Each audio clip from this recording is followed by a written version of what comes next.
Dear Marie, dear Keith, congratulations to be one of the laureates of the Global Award for Sustainable Architecture this year. Your professional and pedagogical work blends an experimental design process with the call for community engagement and thus a local empowerment. What is the reaction you could experiment to your active pedagogy approach from your clients, your partners, your stakeholders, but also from your students? For students, they always just want more, right? And so there's this idea that students maybe are, from an outside perspective, people are perhaps scared to let students get involved in the making of things. But in actuality, that's really completely what they're after in their education. They want a concrete education. They want to learn how to make things. They want to learn how to make buildings. We can only take a handful of students, but I think if we could have a whole school of experimentation in that way, the student demand would be there. It's very important to trust the young generations.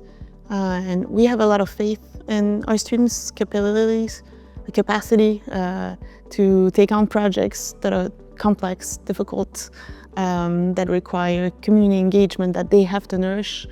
But when you trust their capacity, when you let them lead an initiative, it's very empowering for them. And so I think it's very important, this transmission of empowerment.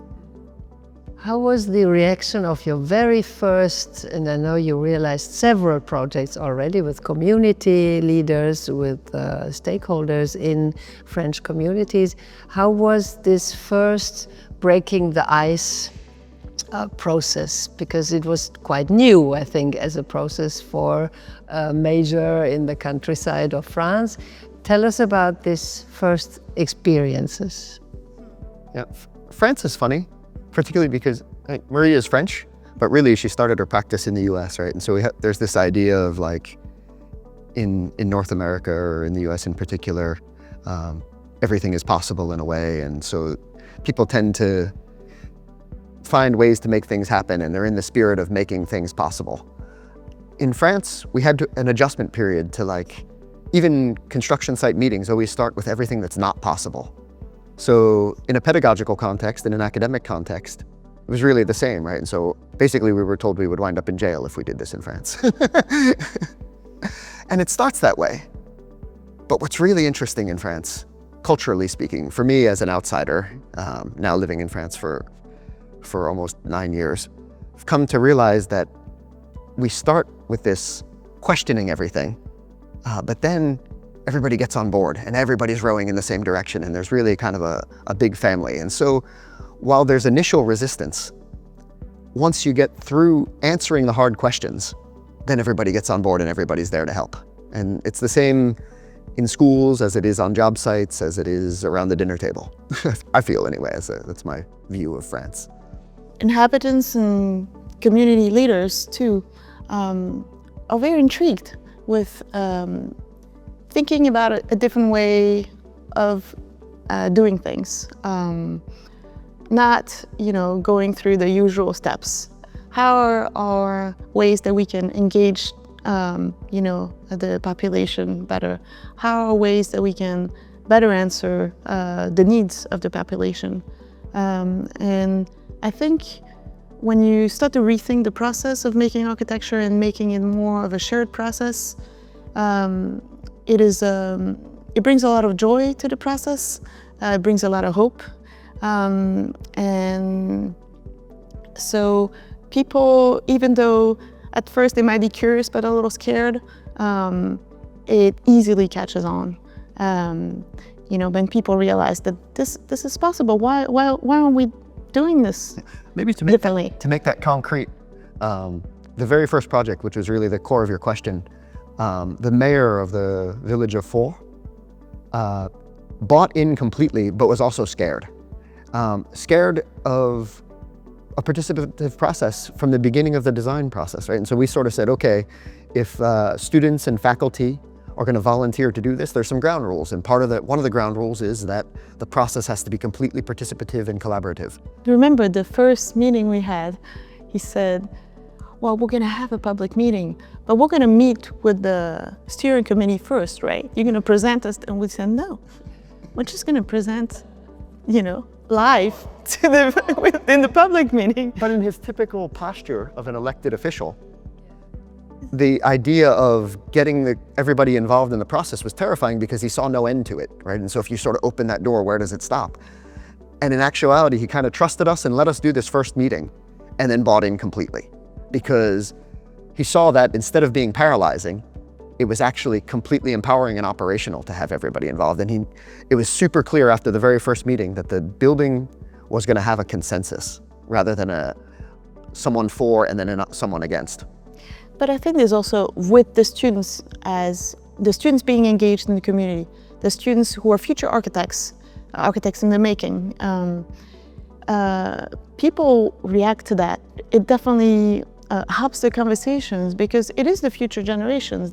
So it's them sort of taking charge of the world they're going to live in, right? And so there's sort of in French we have a word, bienveillance, which means that you're going to be caring and you're going to be good stewards and you're going to accompany them. And so I think people are more receptive to young generations also because it's kind of easy to think, oh yeah, we'll help them. Maybe they're a little bit idealistic, but then what? Isn't it fun to dream with them? That idealism becomes contagious. Exactly. In your region where you are building in France, you use the materials that are nearby, the geo-sourced materials, the possibly bio-sourced materials, and you combine them in this, what we like to call the Graitec, so in a way that is simple with a low-tech basement, let us say, or starting point, but then, of course, opens up to new technologies and to new ways of combining and producing your final work. Would you say that in this next generation that is so willing to get into your pedagogy and to not be any more closed into academic walls, but to go out to the territory and to meet people and to discuss with people, do they react on this Graitec approach, or do you still see this old school of monumental cost what it costs? Oh goodness, no. Yeah. I think our students, particularly the current generation, are so radical about the future in a way that is motivating to us and contagious to everyone around them, which is that the world as they see it needs to change and change dramatically and change quickly.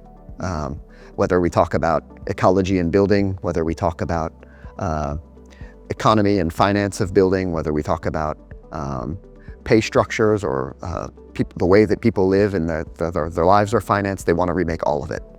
And it's really interesting, optimistic, empowering, and the process by which we make architecture kind of fits that mold, and they reshape it, if you will, or kind of encourage us to kind of be as radical as possible about it too. And so this idea of an environmentally conscious way of building, the first reaction from communities is that it's going to cost more.